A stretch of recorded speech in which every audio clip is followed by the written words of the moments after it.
Mon pauvre. Allez, ça roule. Merci beaucoup.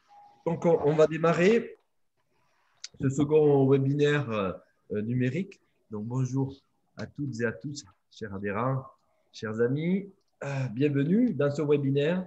Alors, le sujet, il est clair, c'est le sujet des consortiums. Introduit dans le cadre de la circulaire du FATEA Axe 2. Alors, FATEA, Fonds d'accompagnement à la transformation des entreprises adaptées. Qui introduit la notion de consortium. Cette notion de consortium peut évidemment avoir lieu localement, territorialement, régionalement, interrégion, nationalement et même entre des structures dites de l'insertion par l'activité économique et des entreprises adaptées. C'est le cadre donc du FDI, du Fonds de développement de l'insertion, qui est porté donc par le SIAE, et pour nous, c'est le FATEA. Et donc, l'UNEA, au vu des besoins des entreprises adaptées, puisque nous avons lancé une enquête, et je vous remercie beaucoup à tous d'avoir répondu, parce qu'on a plus de 200 réponses, et c'est des enquêtes qui sont un peu lourdes, mais qui sont importantes pour nous, parce qu'elles peuvent orienter et adapter les feuilles de route de l'UNEA. Et à travers entre autres, ce qui s'est passé pendant le premier confinement, les besoins qu'ont exprimés les entreprises adaptées, à travers encore cette enquête toute récente là, qui date d'il y a quelques jours, où on voit bien les besoins en termes de développement économique et surtout que l'UNEA est confortée dans son souhait de garder le cap, d'être utile pour la France et de créer 40 000 mises à l'emploi. Nous avons décidé d'oser l'aventure du co-entrepreneuriat, de la co-prise de risque par l'UNEA et ses adhérents à travers la montée en puissance de 3 consortiums. Ces 3 consortiums sont basés sur une étude Accenture dont Corentin nous fera l'honneur, et je te remercie Corentin de nous rappeler les principaux gisements dans le domaine, là cette fois-ci du numérique, tout à l'heure c'était l'automobile. Également KPMG qui est parmi nous, Nicolas Baudouin et Sébastien Citerne qui rentreront plus en profondeur sur les méthodes et la contrainte du temps qui est liée aux exigences de l'administration française, DGFP et Direct, qui nous oblige, et je vous en reparlerai vite fait lors de cette introduction. Ensuite, nous aurons également Céline qui nous présentera les grands axes structurants de la méthodologie sur la gouvernance et la coordination des moyens. Alors, un petit rappel très bref. Nous avions demandé à l'administration depuis le mois de mai d'avoir des mécanismes particuliers pour mieux gérer cet axe 2 du soutien à l'investissement.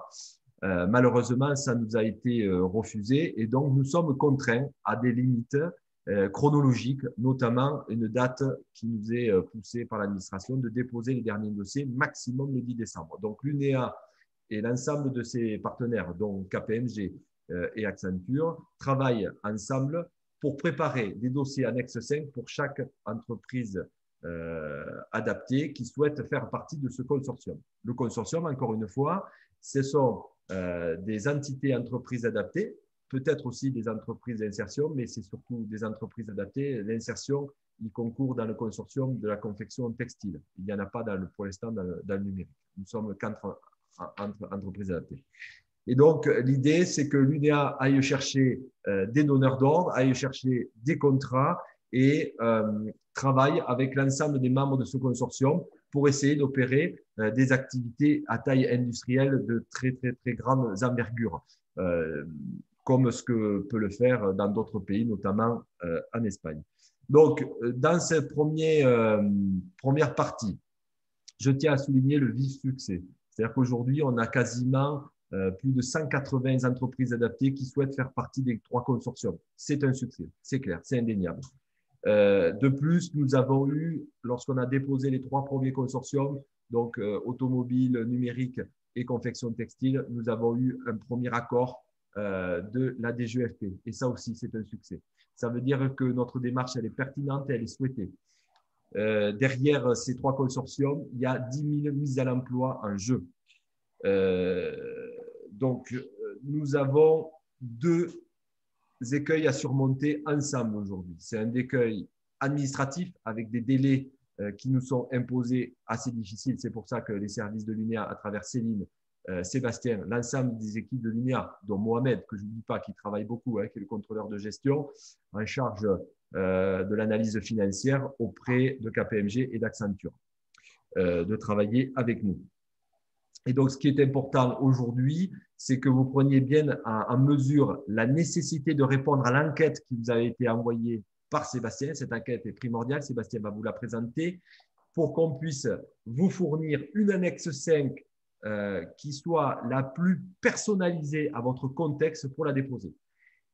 Ce qu'on a vu avec l'État, c'est que la contrainte de cette date et la contrainte de l'enveloppe budgétaire, puisque l'axe 2 là, du FATEA a mobilisé déjà 58 millions d'euros. Donc, les entreprises adaptées ont déposé pour 58 millions d'euros, hors les 3 grands consortiums nationaux. C'est une bonne nouvelle, parce que ça veut dire que les entreprises adaptées ont le désir de se développer et c'est très bon. Deuxième chose, nous avons déjà consommé sur l'axe 1 33 millions d'euros, ce qui fait qu'il nous reste à peu près une enveloppe de 10 à 12 millions d'euros à peu près pour les 3 consortiums nationaux que nous allons aller chercher. Ça ne sera pas suffisant, je vous le dis. Et donc, dans les négociations qui ont déjà démarré avec l'État, parce qu'on ne s'est pas arrêté là, on a envisagé la potentialité d'un FATEA 2. Ce FATEA 2 pour 2021 dès le début, parce qu'on ne veut pas se retrouver dans la même situation de la rétroactivité qui est inacceptable. Donc, c'est de se retrouver dès le début de l'année 2021 sur un axe 2 encore d'un FATEA numéro 2 2021. Ainsi, ça va nous permettre 2 choses, de renforcer potentiellement ceux qui vont partir avec nous dans le cadre de ce consortium-là, de les renforcer, pourquoi pas, d'aller chercher des nouveaux membres de ce consortium et pourquoi pas ceux qui auront hésité ou qui ne pourront pas candidater là maintenant pourront le faire dès 2021. Donc, c'est important et je rencontre Madame la ministre du Travail ce vendredi à 14 h avec Sébastien Citerne, Sébastien Reynaud, notamment pour évoquer plusieurs sujets, dont celui des consortiums et évidemment la négociation du FATEA 2. Et c'est très important d'avoir cette visée-là. Je vous remercie beaucoup de votre présence parce que nous allons être audacieux ensemble. Nous l'avons déjà montré pendant le premier confinement. Là, on va aller encore plus loin, encore plus fort pour créer dans ce consortium les 3000 mises à l'emploi sur lesquelles l'UNEA s'est engagée à vos côtés en prenant les risques et en prenant évidemment ce co-entrepreneuriat social. Je laisse désormais la parole à Sébastien Citerne, Nicolas Baudouin pour… ah non, pardon, à Corentin d'Accenture, excusez-moi. Je suis un peu manqué. Corentin, pour nous représenter un petit peu l'enquête Accenture. Oui, bien sûr, vous m'entendez correctement? Merci Corentin. Oui, très bien. Super, je vais partager mon écran et puis vous me dites si vous le voyez.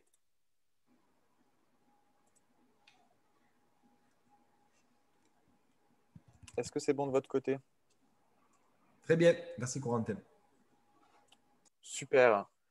Donc pour revenir rapidement sur cette étude qui avait pour sujet, en fait, suite au contexte du Covid-19 majoritairement, on s'était penché sur la revitalisation et la relocalisation des chaînes de valeur en France, et notamment un des leviers extrêmement forts qu'on avait pu mettre en avant, en fait, c'était le levier de l'inclusion. Et puis, Cyril, tu compléteras un petit peu quelques mots introductifs suite à cette présentation, mais effectivement, on avait travaillé avec le ministère du Travail et notamment en fait, le Haut Commissariat à l'inclusion dans l'emploi et à l'engagement des entreprises. Et donc, à la tête, Thibaut Gulli. Puis c'était une étude qui était pilotée également par Bernard Lemasson, que je tiens à remercier également, et à laquelle j'ai contribué avec mon collègue Johan. Et globalement, en fait, il y avait 3 constats en fait, au cœur de notre démarche. Le premier, c'est qu'aujourd'hui, on a 2,2 millions de personnes qui sont éloignées de l'emploi, c'est-à-dire qu'elles sont considérées comme, si vous voulez, soit progressivement éloignées du marché du travail, soit jamais entrées sur le marché du travail, soit qui rencontrent des difficultés d'accès à l'emploi, par exemple en raison d'un handicap ou d'une maladie, et ainsi de suite. Et en fait, ça, ces 2,2 millions, c'est 6,5% de la population active. Et en fait, sur ces 2,2 millions de personnes éloignées, aujourd'hui, on en a 500 000 en situation de handicap. Et parmi ces 500 000, 300 000 qui disposent d'un niveau de qualification. Donc, il y a quand même un enjeu extrêmement fort sur cette population-là. Deuxième chose, c'est le côté niveau de vulnérabilité des chaînes de valeur industrielles en France. Et notamment, on mettait en avant, par exemple, si vous voulez, sur la filière textile, aujourd'hui, effectivement, on a des grosses entreprises, par exemple, telles que LVMH, qui va plutôt produire en Italie ou ailleurs, ou par exemple, dans l'automobile, on va avoir des usines d'assemblage en France, mais on va avoir des pièces qui proviennent d'ailleurs. Donc, il y a des formes de fragilité, en fait, surtout dans le contexte du Covid-19. Et enfin, il y avait le côté un petit peu manque de compétitivité sur les activités qui étaient plutôt intenses en capitale. Et ça peut freiner effectivement le développement industriel dans les territoires. Et comme vous le savez, le territoire, c'est effectivement l'élément clé pour avoir une industrie extrêmement puissante, comme par exemple le Mittelstand en Allemagne. Et donc, nous, il y avait cette idée, effectivement, derrière ça, de vraiment pousser le fait qu'on peut passer d'une logique qui est plutôt de dépenses publiques, c'est un petit peu les mots qu'on entend, à plutôt, au contraire, une logique d'investissement social. Et ça permettrait effectivement de contribuer à cette relocalisation des activités. Et on a fait une analyse à la fois d'un côté du point de vue de l'État et du point de vue des entreprises pour voir en fait qu'est-ce qu'on pourrait faire. Effectivement, on s'est rendu compte que pour chaque personne en situation de handicap qu'on pourrait réinsérer dans le cadre d'une EA, en fait, il y a des externalités qui sont plutôt positives. Et en fait, elles sont assez fortes. Et on a fait un calcul là-dessus, qui était assez simple. En fait, on a pris tout simplement, si vous voulez, les coûts évités, les recettes supplémentaires, et ça nous a permis d'obtenir un gain. Et donc, en fait, on peut passer de cette logique de dépense publique à une logique d'investissement via plusieurs éléments de cadrage. Donc, vous avez ici le 32 000 euros, en fait, qui est le gain annuel brut pour l'État, mais vous avez également, si vous voulez, le coût de l'insertion qui a été calculé, le manque, par exemple, qui a été calculé, ou le coût des prestations, encore une fois, qui a été calculé. Donc, par exemple, pour juste détailler quelques éléments, vous avez sur les coûts évités, typiquement les RSA, l'AH, les compléments, les indemnités chômage, les autres dépenses, je ne vais pas m'étendre. Sur les recettes supplémentaires, vous avez les charges salariales, les charges patronales et les prélèvements obligatoires. En fait, on arrive à cette externalité de 14 000 euros. Et quand on se passe en fait du côté de l'entreprise, ces externalités positives, elles sont finalement suffisantes pour financer le besoin de compétitivité. Et là, on a fait un cadrage de l'écart de compétitivité. C'est-à-dire qu'on a un écart de compétitivité par ETP qu'on va progressivement, si vous voulez, venir amincir via un certain nombre de dispositifs et ce fameux coût, entre guillemets, d'insertion pour l'État. Donc, on a les aides au poste et les compléments, on a les subventions PIC, notamment les CDT tremplin, et les dépenses sociales de handicap. Et donc, progressivement, en fait, on arrive à réduire complètement cet écart de compétitivité via la réduction des stocks, de l'ordre de 3,7 euros, via la RSE entreprise, et ça nous amène à ce côté un petit peu besoin de financement complémentaire. Et donc, derrière tout ça, en fait, on pourrait, à travers plusieurs poches d'emploi, si vous voulez, à la fois relocaliser en France des industries extrêmement importantes dans les chaînes de valeur, et en mettant ici sur le biais un petit peu de l'inclusion. Et notamment, on aurait un potentiel, donc des poches, si vous voulez, qu'on estime à long terme à 20 000 emplois et qu'on estime à court terme à plutôt 8 000 emplois. Et en termes d'externalité positive pour la puissance publique, aujourd'hui entre 40 et 45 millions d'euros.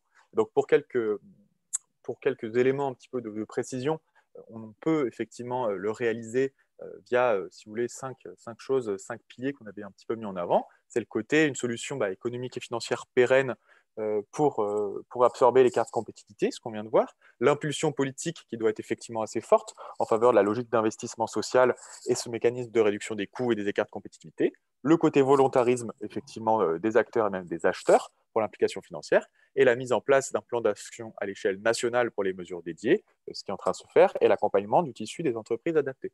En fait, pour que quelques éléments de précision supplémentaires sur le volet un petit peu, on va dire, numérique, et notamment, nous, c'était concentré majoritairement sur l'IT aéro pour vous donner quelques éléments de poche. Par exemple, on avait évalué comme ça à 43 000 établissements en France sur les activités IT, ce qui ferait à peu près 750-775 000 collaborateurs dans un marché qui est aujourd'hui effectivement en forte croissance. Donc là, vous aviez un dynamisme de l'emploi ou l'état du secteur en 2018 avec les principales activités.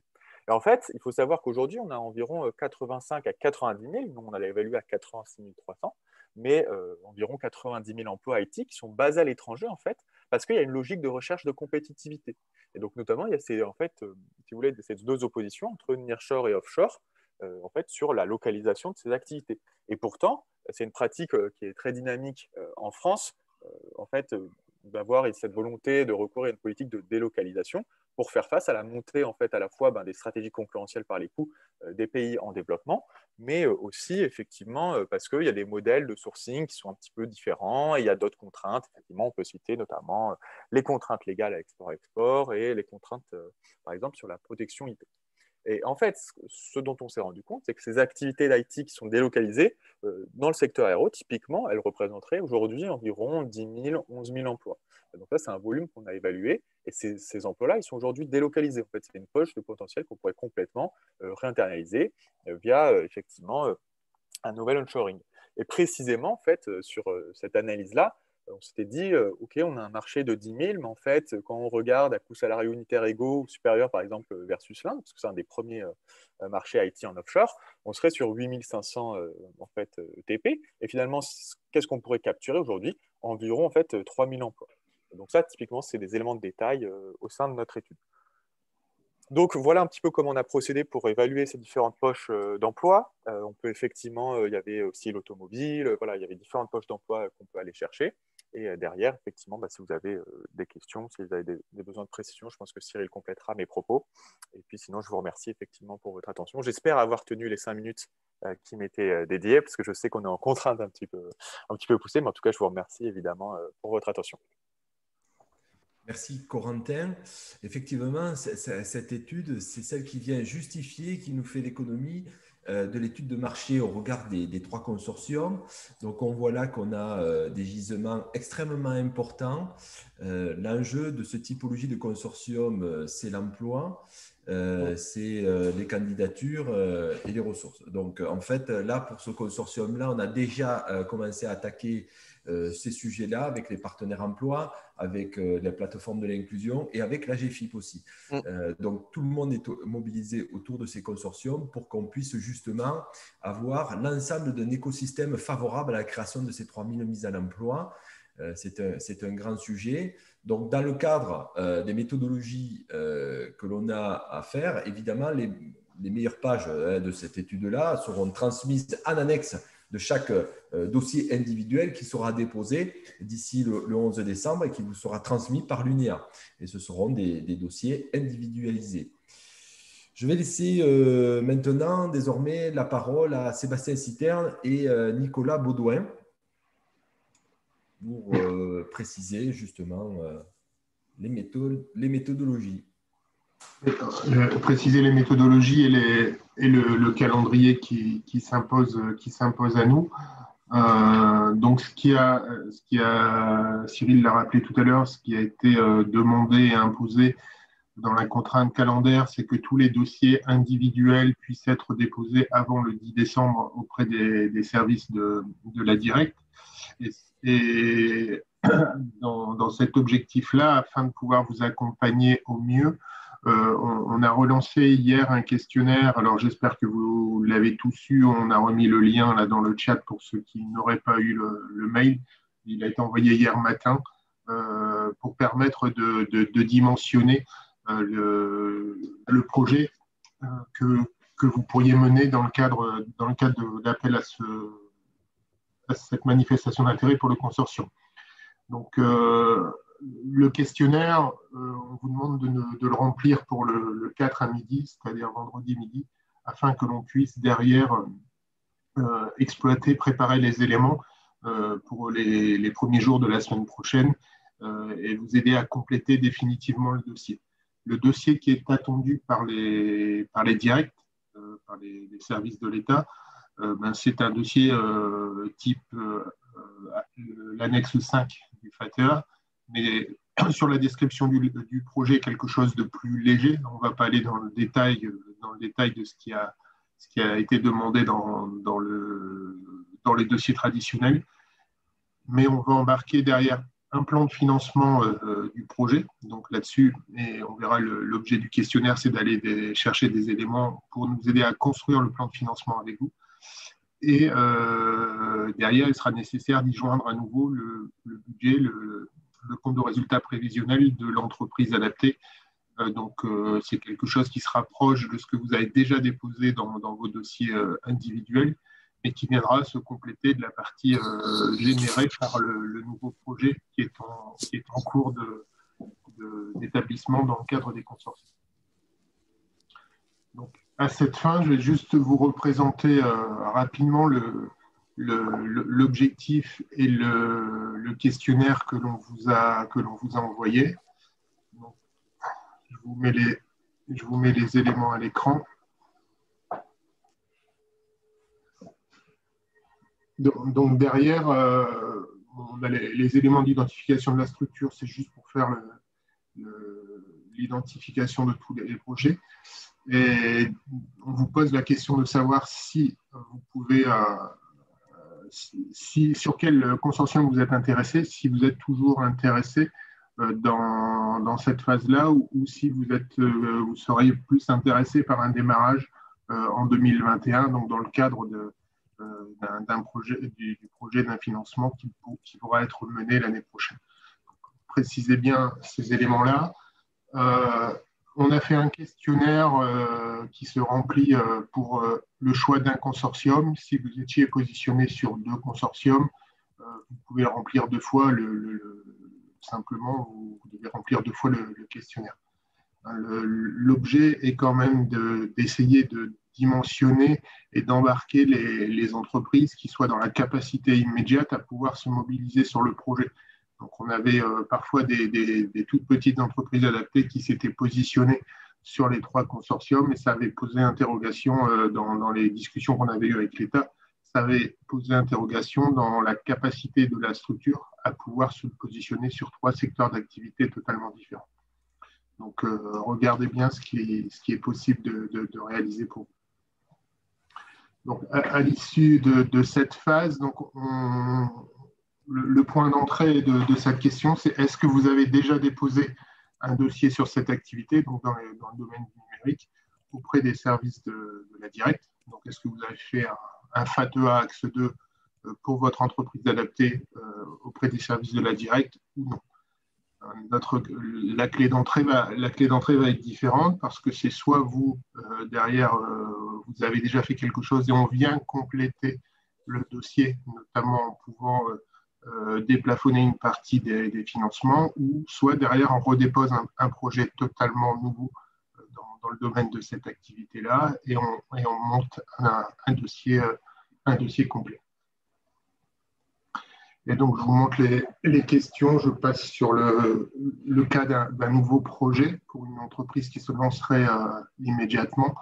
Donc, on vous demande si vous êtes déjà sur le secteur d'activité. Est-ce que c'est une activité qui est déjà réalisée dans l'entreprise adaptée? Et si oui, sur quel spectre d'activité, sur quelle étendue? Est-ce que vous faites du support? Est-ce que vous faites du développement? Précisez bien la gamme de prestations que vous réalisez totalement aujourd'hui.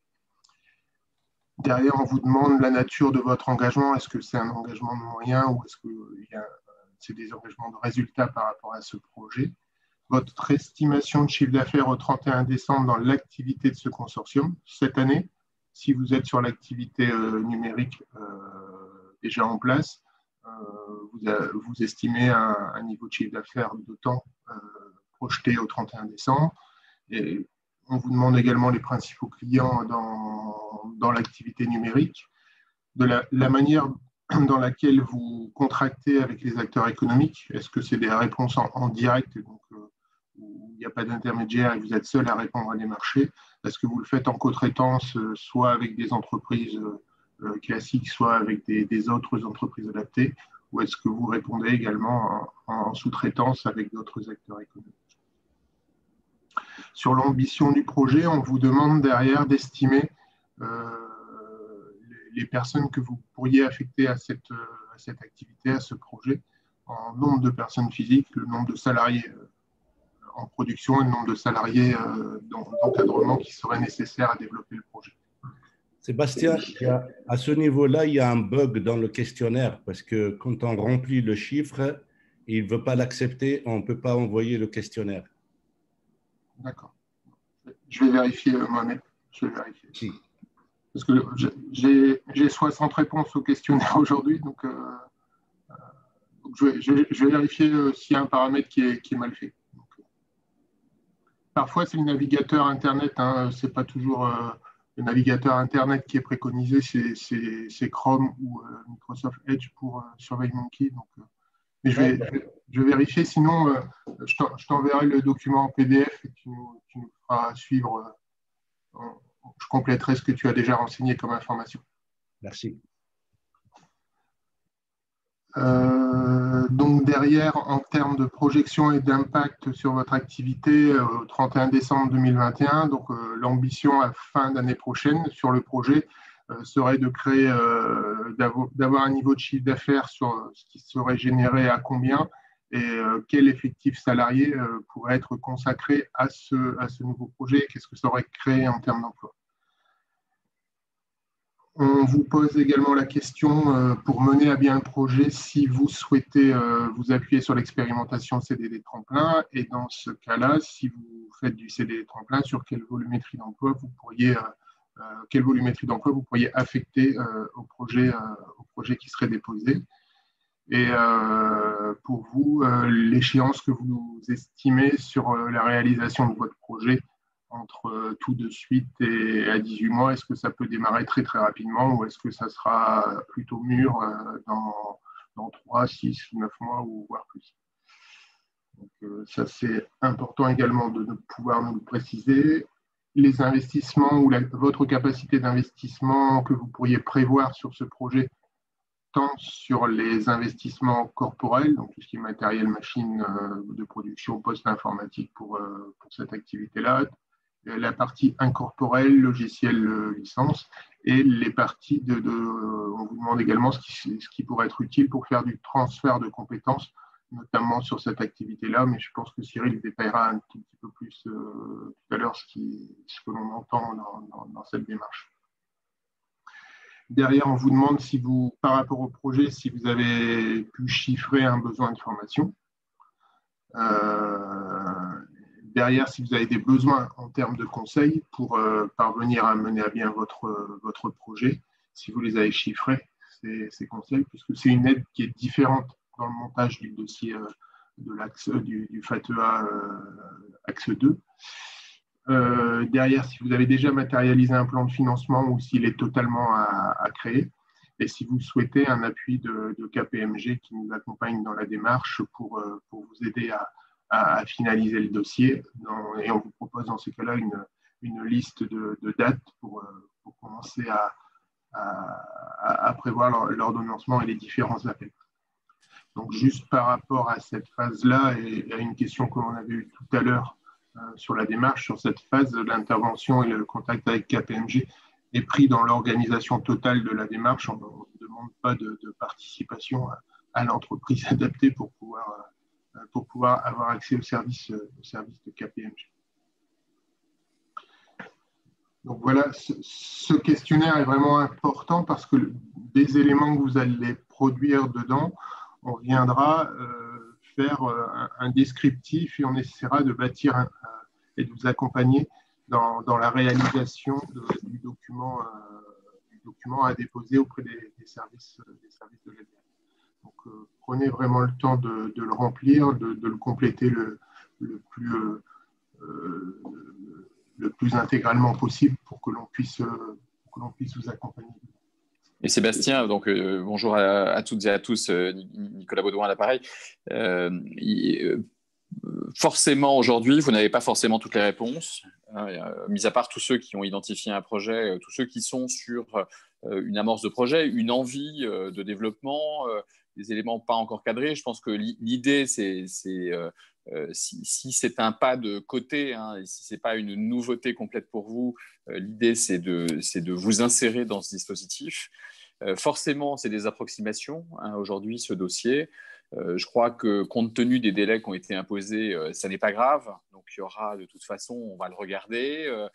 Si vous avez demandé un entretien, on va caler ces choses avec vous. Et puis, on aura à compter à partir de janvier 2021, j'allais dire un travail plus méthodique de diagnostic avec nos équipes et les équipes de l'UNEA et les experts mobilisés par l'UNEA. Mais je crois que là, l'idée, c'est aussi que vous aidiez les équipes de l'UNEA, parce que bien évidemment, c'est un travail de titan. Tout ce que vous pouvez faire en termes de description et d'approvisionnement du questionnaire transmis par Sébastien et ses équipes, ça aide, et ça permet d'éviter une trop forte pointe d'activité dans les prochains jours qui existera malgré tout. Donc, voilà, lancez-vous, risquez sur ces éléments et puis ayons ces cadrages en call ensuite pour bien apprécier les points qui nous semblent les plus sensibles ou sur lesquels il manque des éléments qui nous semblent en jeu ou vous, des éléments sur lesquels vous avez plus de mal parce qu'aujourd'hui, ça reste dans la zone sombre de votre projet, là où il en est. Voilà. En tout cas, on a besoin aujourd'hui de montrer aussi que le monde de l'entreprise adaptée a envie de s'inscrire dans ce scénario de croissance. Il y a ce sujet, il y a cette réunion avec le ministère du Travail pour témoigner de ces éléments et permettre qu'on enchaîne les FATEA aussi. Et ça se bâtit sur d'abord de l'envie, des réalisations et donc derrière une continuité. Voilà. Merci Nicolas. Alors Nicolas Baudouin, pour ceux qui ne le connaissaient pas, qui accompagne l'Union nationale des entreprises adaptées depuis 2011 et c'est notamment avec ses équipes et Nicolas qu'on a su calculer le gain social et le retour sur investissement social que vous connaissez toutes et tous des entreprises adaptées. Donc on va laisser la place aux questions-réponses avant de transmettre la parole à Céline tout à l'heure pour clôturer avec moi la démarche. Donc, vous pouvez lever la main pour prendre la parole. Donc, Céline, c'est la chef de projet du consortium. Oui, Frédéric. Oui, bonjour à toutes et à tous. J'avais une question donc, par rapport au questionnaire, puisqu'en fait, il est posé dans le questionnaire le fait, est-ce qu'on a déposé déjà au titre du FATEA dans le cadre des activités du consortium. Tout à l'heure, on parlait de zone grise de projets. Peut-être certaines EA ont déjà déposé dans le cadre du FATEA sans être sûr que leur demande soit vraiment corrélée à ce qu'on veut faire autour de l'activité du consortium numérique. Donc, l'enjeu, c'est quoi en fait? Si on répond oui, mais on répond oui peut-être. En fait, c'est ça par rapport à… L'enjeu est déjà de savoir si vous avez déposé. Si vous avez déposé, ça ne vous interdit pas de vous embarquer dedans, mais simplement derrière, on précisera si c'est un complément de demande. Ça peut être un complément de demande par rapport à ça, ou si c'est simplement une demande pour, entre guillemets, assurer le fait que le financement, vous puissiez avoir une partie de financement sur votre dossier. Parce que ce sur quoi les directs vont vraiment être attentifs, c'est qu'il n'y ait pas un double financement du projet. Donc, c'est uniquement dans cet objectif-là. Et par contre, tout à l'heure, dans le webinaire précédent, on a expliqué que les taux d'intervention qui sont normalement prévus dans le cadre des projets en consortium sont plus importants. Donc, l'idée est de pouvoir également déplafonner une partie des financements qui étaient accordés initialement dans la demande. On était sur du 200 000 euros sur, par exemple, du matériel, et ils disent qu'ils peuvent aller au-delà de 200 000 euros en termes de financement. Est-ce que ça répond concrètement, ou Frédéric? Le micro. Ton micro, ouais. Je me doutais de la réponse, c'est parce qu'en fait, c'est au-delà de… le consortium va ouvrir les champs du possible, je pense, par ce travail de collaboration inter-EA aussi. Et peut-être qu'il y a déjà des demandes qui sont parties, donc modestement, pas forcément avec la dimension qui pourrait être donnée grâce au consortium, quoi, en fait. Et peut-être que c'est des compléments, mais on n'est pas tout à fait sûr. Peut-être qu'au final, je veux dire, avec le travail qu'on va mener au préalable, dans 3 semaines ou 1 mois, on va se dire, non, tout compte fait, ma demande initiale, elle n'est pas tout à fait dans ce que je veux lancer dans la démarche collective du consortium. Donc, je garde bien mon dossier à part, quoi. Ou alors, oui, en effet, ça va compléter. Mais là, cette zone grise, en fait, aujourd'hui, qui n'est pas forcément évidente, et puis on a un calendrier contraint, quoi, en fait. Oui, effectivement, ce qui n'est pas évident, hein, c'est cette démarche-là qui est contrainte par le temps. On aurait aimé faire autre chose, on l'a proposé, mais ça n'a pas été accepté. C'est pourquoi, je l'espère, dans les négociations qui viennent sur un FATEA 2 en 2021, on le fera différemment. Là, l'idée, c'est d'embarquer une première vague d'entreprises un peu matures pour attaquer.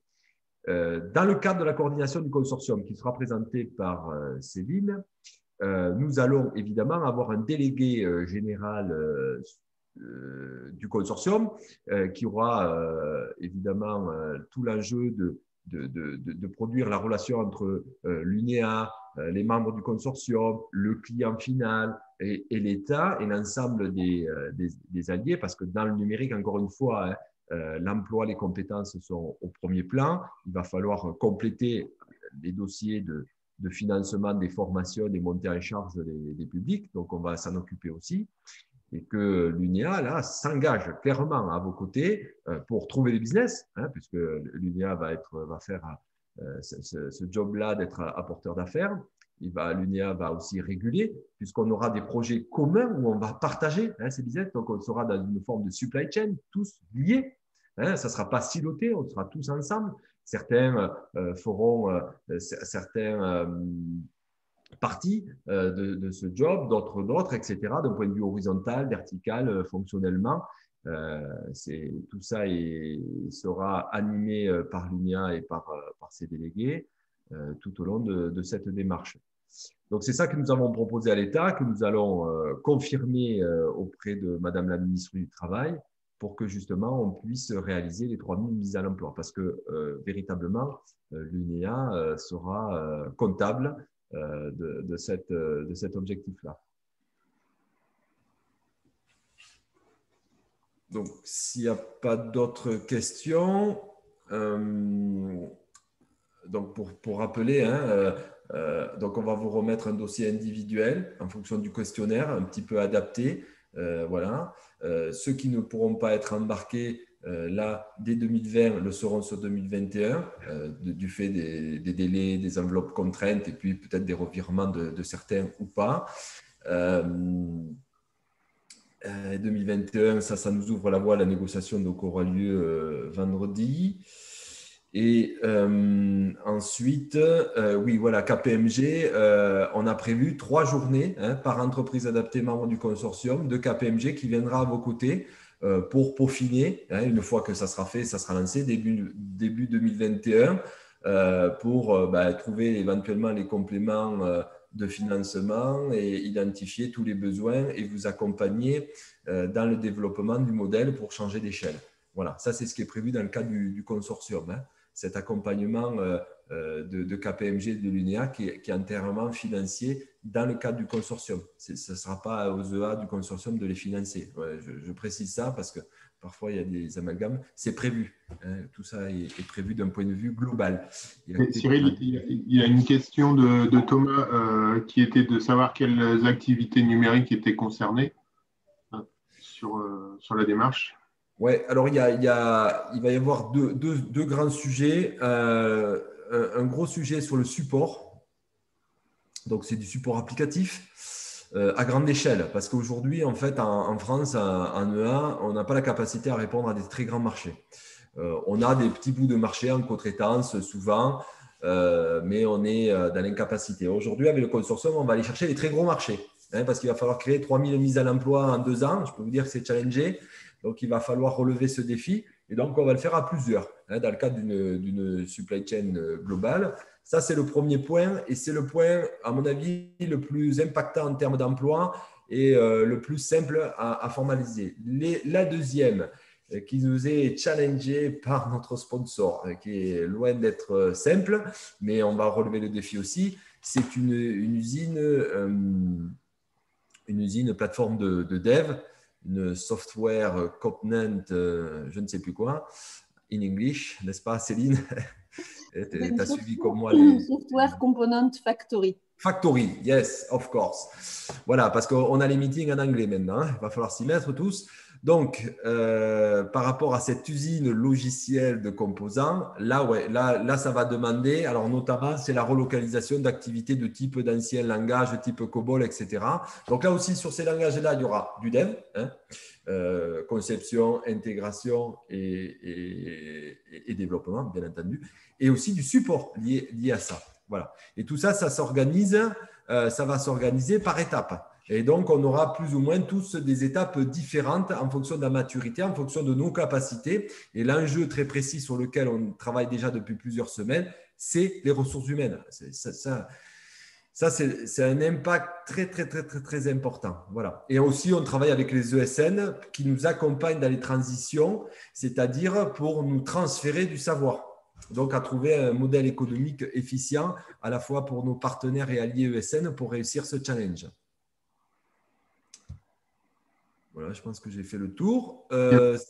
Cyril, c'est le projet Airbus à Toulouse. Entre autres, ouais. Airbus est le sponsor de ce consortium. Parfait. Voilà. Alors après, ce qu'on ne connaît pas aujourd'hui, parce qu'il y a des effets de la conjoncture, donc c'est compliqué, parce que cette conjoncture, elle nous a effrayés, mais sachez que l'idée de ce consortium, il n'est pas né du confinement, il était là déjà depuis 2019 en gestation. Le problème, c'est que le confinement a quelque part sclérosé le projet, d'accord, mais c'est toujours dans le pipe. Et autant on a comme sponsor dans l'automobile PFA, à ne pas confondre avec PSA, mais qui est le regroupement des fabricants, des fabricants d'automobiles françaises. La plateforme automobile. Voilà, la plateforme automobile, merci. Une espèce de syndicat. Et sur le textile, c'est Résilience, le projet Résilience. Et donc, sur la partie numérique, le premier sponsor, c'est Airbus. Alors, on va être rejoint vraisemblablement par Thales et par d'autres au fur et à mesure. Et donc, on a une coalition qu'on est en train de gérer avec les ESN autour de ce consortium. Donc, l'idée, c'est de partager les business, de travailler ensemble. Et ça sera très important de travailler ensemble.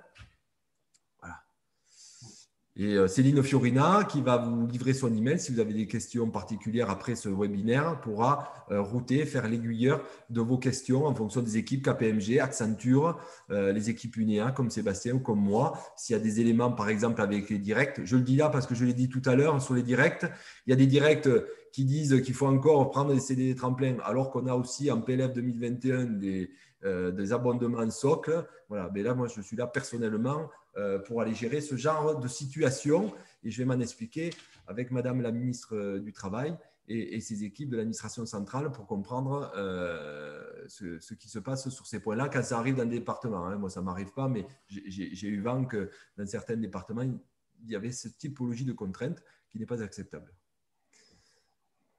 Voilà. Moi, je vais peut-être trop parler. Céline ?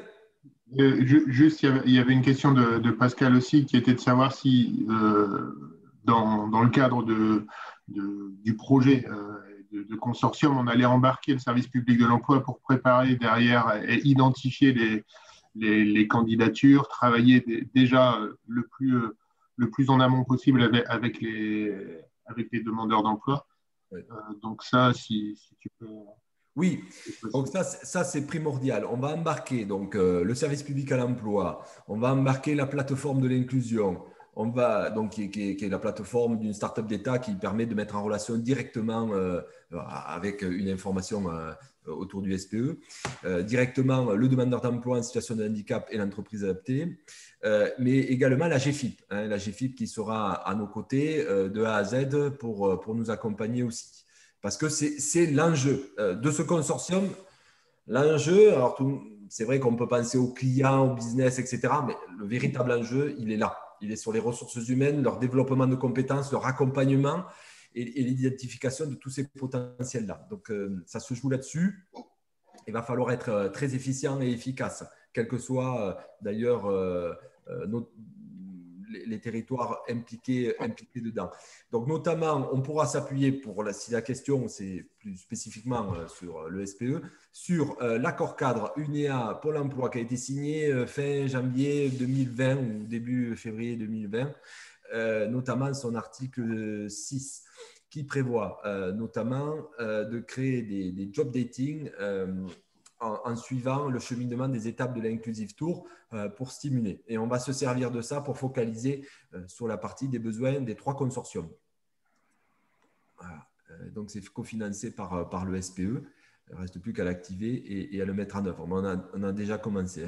Et avec Céline et Pamela Briand, qui est vice-présidente de l'UNEA, on a commencé à négocier avec la start-up d'État pour connecter toutes les entreprises adaptées à tous les CV des demandeurs d'emploi en situation de handicap direct.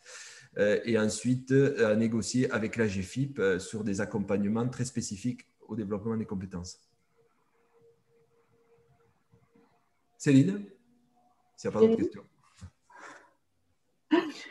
Alors, j'ai la mission de vous présenter en quelques minutes très très courtes la charte qu'on va vous soumettre à lecture et signature pour embarquer dans ce consortium. Je vais vous partager mon écran pour partager avec vous aussi la bonne compréhension du moment où on en est, de cette conception. Alors, hop, vous voyez mon écran. Je ne vous entends pas, Cyril. Vous voyez mon écran? Oui, oui. Merci. Pardon. Parce que du coup, je ne vois plus personne. Alors, simplement donc, pour bien partager les fondations de cette démarche, le projet des consortiums incarne pour nous la convergence de plusieurs visions et de plusieurs objectifs.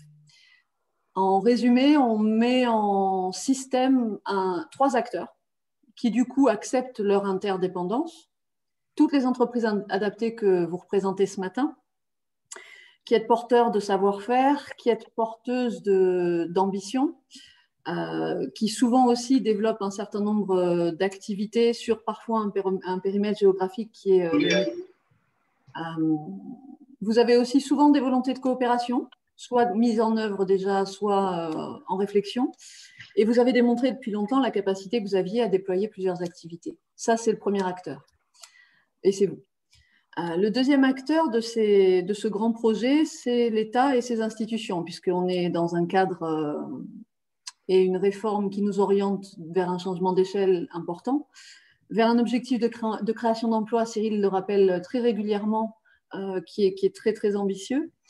Et on est aussi attendu, et on est aussi nous-mêmes en recherche de mettre en place les modalités d'un accompagnement toujours plus efficient des personnes qui sont intégrées dans nos structures et de leur trajectoire. Donc, ce deuxième acteur, l'État, qui nous regarde avec beaucoup d'attention sur ce projet de consortium, et l'UNEA, donc nous, qui souhaitons accompagner votre changement d'échelle avec toujours en ligne de mire le bénéficiaire final qui est la personne en situation de handicap. Dans ce cadre-là, c'est l'UNEA qui se positionne comme pilote, coordinateur et gentil organisateur de l'ensemble de la démarche, en interface avec tous les EA embarqués, les services de l'État, le SPE comme vous venez de le questionner, etc. Pour cela, en fait, la charte qui est en cours de rédaction, elle embarque un certain nombre de principes et d'objectifs, des principes de solidarité, une démarche, comme le nommait Cyril tout à l'heure, de co-entreprendre, d'entreprendre ensemble en coopération, qui va, selon moi, complètement de pair avec la possibilité qu'on a de viser le développement commercial. Pour moi, la coopération, c'est tout sauf un danger. Au contraire, c'est une formidable opportunité. Qu'on puisse continuer à faire la démonstration de notre capacité de résilience dans cette démarche et de notre capacité d'innovation. On le sait, moi je baigne dans le secteur associatif depuis que je suis née, je suis comme Obélix en fait, je suis tombée dedans, dans le secteur de l'ESS et de l'associatif, et c'est le terrain qui porte les propositions et qui crée les réponses à des besoins non satisfaits. Donc là, cette démarche, elle participe de cette volonté-là aussi. Et une troisième grande famille de principes et d'objectifs que sont la création d'emplois et l'accompagnement de trajectoires de formation et de qualification. Donc, tous ces principes-là vont être embarqués dans cette charte et dans la démarche des consortiums. Pour cela, en fait, il faut qu'on soit en mesure de mettre en place des modalités de gouvernance et de pilotage qui permettent de surveiller, d'avoir toute la vigilance permanente sur la démarche et d'associer les acteurs. Donc là, c'est écrit en tout petit, mais vous aurez le texte qui vous sera envoyé et proposé pour que vous puissiez justement prendre conscience de cette organisation qui va se mettre en place entre un comité de direction qui va s'associer des entreprises adaptées tête de file, un comité stratégique qui va s'associer les sponsors industriels, les sponsors des différents consortiums, les financeurs, les services de l'État, les partenaires du SPE, etc. Et un comité de pilotage très opérationnel qui sera très proche du terrain et de chacune des actions, chacun des marchés, chacune des opportunités qui se mettront en œuvre pour chaque consortium. Voilà, donc là, on est en train de construire ces modalités d'organisation et de gouvernance, et on reviendra vers vous très rapidement pour vous soumettre cette charte. Merci beaucoup, Céline. Donc, en conclusion, moi, je vous engage donc à être très audacieux, vraiment à répondre donc à l'enquête de manière vraiment la plus audacieuse, ambitieuse pour nous, pour les EA, certes, mais aussi pour les personnes en situation de handicap, pour la France, pour ne laisser personne au bord du chemin lors de la relance. On doit continuer à être fer de lance et on l'est. Démontrer l'utilité que l'on a pour la France, on va le faire. Et donc, même si on ne peut pas répondre à toutes les ambitions et toute l'audace que l'on aura en qualité d'entrepreneur social que nous sommes tous ensemble, le FATEA 2 de 2021 pourra permettre de renforcer cet élan que l'on aura là, parce qu'aujourd'hui, on est inscrit dans une démarche qui va nous lier tous ensemble pendant au moins 2 années sur ces marchés-là, et j'espère bien plus encore que nous donnerons du sens et de la vie à tous nos projets. Je vous remercie beaucoup à toutes et à tous. Sébastien, Citerne, l'ensemble des équipes, c'est Liv Fiorina qui est chef de projet opérationnel sur le sujet, vont revenir vers vous d'ici quelques jours à l'issue des enquêtes pour vous transmettre les dossiers individualisés par EA déposés à la directe. Merci beaucoup. À très bientôt. Goodbye.